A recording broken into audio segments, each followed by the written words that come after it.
नमस्कार। एक दृश्य मैं दिखा रहा हूँ, जिनका दृश्य है वो उस दृश्य को देखकर आप समझ सकते हैं कि अब क्या होने वाला है, किस रूप में अब ये नज़र आ रहे हैं। आशुतोष कुमार सिंह जी जो जिलाध्यक्ष हैं एनसीपी के, अब एक बाबा भोले का रूप धारण कर चुके हैं।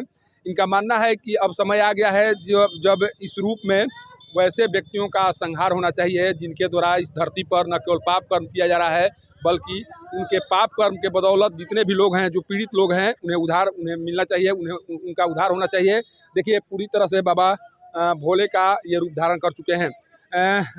आशुतोष जी, ये रूप क्या बता रहा है? जी, ये सावन के शुभ अवसर पर देवघर के स्थान से मैं भोले बाबा के कृपा से मैं बताना चाहता हूं कि जो अभी भ्रष्ट नेताओं में भ्रष्टाचार और पदाधिकारियों में आ गई है, वो भ्रष्ट नेता पदाधिकारियों का नाश होना चाहिए और अच्छे नेता पदाधिकारियों का उत्पत्ति होना चाहिए और आम जनता में सद्भावना होना चाहिए और मिलनसार मदद का भाव होना चाहिए। जब मनुष्य जाति में जन्म लिए हैं तो एक दूसरे को मदद करने का भाव होना चाहिए। सबसे बड़ा है कि जो नेता और पदाधिकारियों में भ्रष्टाचार है उसका नाश होना चाहिए। वैसे नेता पदाधिकारी को बिल्कुल ही नाश होना चाहिए और जो नए नेता और पदाधिकारी के उत्पत्ति हो वो अच्छे लोगों का हो।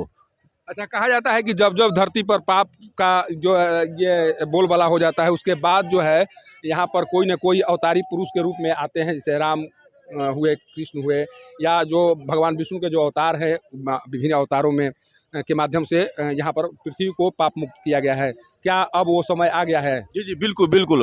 अब पाप का बहुत ही घारा भर गया है और परसेंटेज नेता और पदाधिकारी ज़्यादा पापी हो गए हैं, भ्रष्ट हो गए हैं। उनका नाश होना चाहिए और नया जो पीढ़ी आए नेता में, जो राजनीति में आए और पदाधिकारी में आए, वो लोगों को कल्याण का काम करे, निस्वार्थ काम करे, जो इसमें भ्रष्टाचार 1% भी नहीं हो। मेरी कामना है और जनता से मेरे मांग है कि जो नए जो जनता में है वो मनुष्य जो जाति में जन्म लिया है तो एक दूसरे को मदद का भाव होना चाहिए, प्रेम का भाव होना चाहिए, सद्भावना का होना चाहिए।